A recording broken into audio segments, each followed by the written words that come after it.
बोरे में नमक के ढेले हैं, यह बंसीधर जान गए थे। उधर पंडित आलोकदीन अपने सजीले रथ पर सवार कुछ सोते कुछ जागते चले आ रहे थे। अचानक कई गाड़ी वालों ने घबराए हुए आकर पूछा और बोले, महाराज, दारोगा ने गाड़ियां रोक दी हैं और घाट पर खड़े आपको बुलाते हैं। आलोकदीन का लक्ष्मी पर अखंड विश्वास था। वह कहा करते थे कि संसार का तो कहना ही क्या, स्वर्ग में भी लक्ष्मी का ही राज्य है।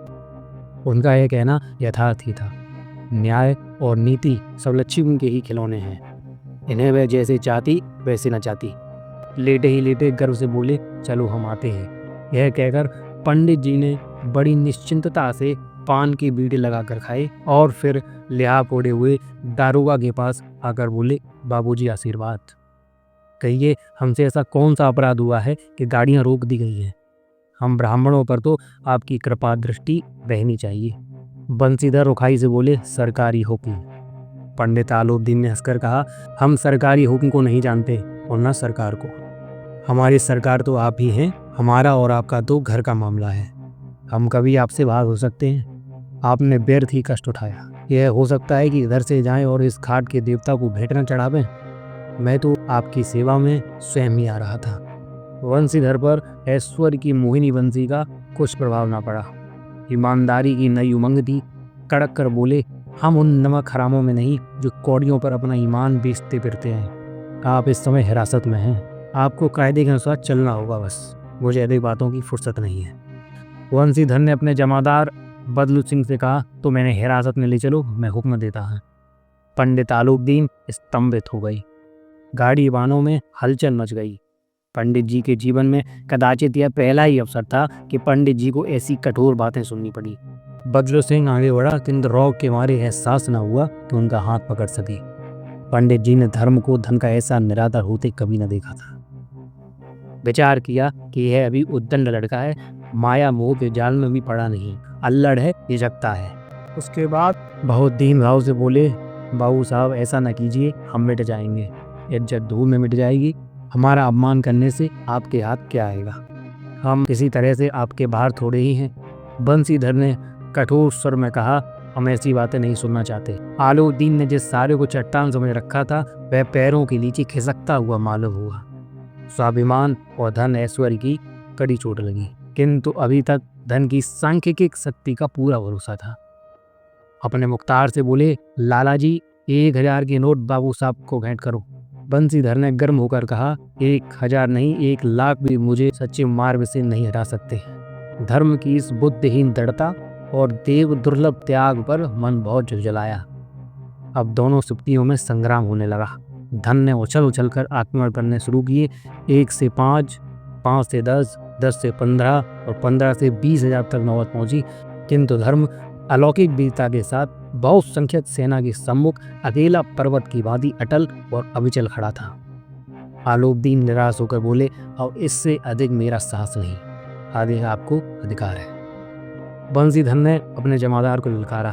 बदलू सिंह मन में दारोगा जी को गालियां देते हुए पंडित आलोकदीन की ओर बढ़ा। पंडित जी घबराकर 2-3 कदम पीछे हट गए। अत्यंत दीनता से बोले, बाबू साहब, ईश्वर के लिए मुझ पर दया कीजिए, मैं 25,000 पर निपटारा करने को तैयार हूँ। बंसीधर बोले, असंभव बात है। आलोकदीन ने कहा, 30,000 पर? पुनः बंसीधर ने कहा, किसी तरह भी संभव नहीं है। आलोकदीन बोले, क्या 40,000 पर भी नहीं? बंसीधर ने कहा, 40,000 नहीं, 40,00,000 पर भी संभव नहीं। बदलू सिंह, इस आदमी को हिरासत में ले लो, अब मैं एक शब्द भी नहीं सुनना चाहता। धर्म ने धन को पैरों तले कुचल डाला। आलोकदीन ने एक हष्ट पुष्ट मनुष्य को हथकड़ियां लिए हुए अपनी तरफ आते देखा। चारों ओर निराश और कातर दृष्टि से देखने लगे। इसके बाद मूर्छित होकर गिर पड़ी। दुनिया सोती थी, पर दुनिया की जी जागती थी। अगले दिन सवेर देखा तो बालक वृद्ध सबके मुंह से यही बात सुनाई देती थी।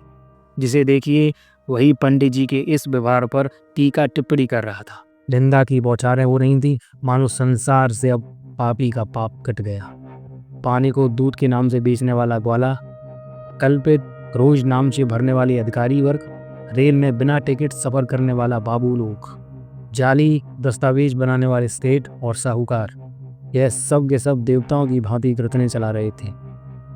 जब दूसरे दिन पंडित आलोकदीन अभियुक्त होकर कांस्टेबल के साथ हाथों में हथकड़ियाँ, हृदय में ग्लानि और क्षोभ भरे लज्जा से गर्दन झुकाए अदालत की ओर चले तो सारे शहर में हलचल मच गई।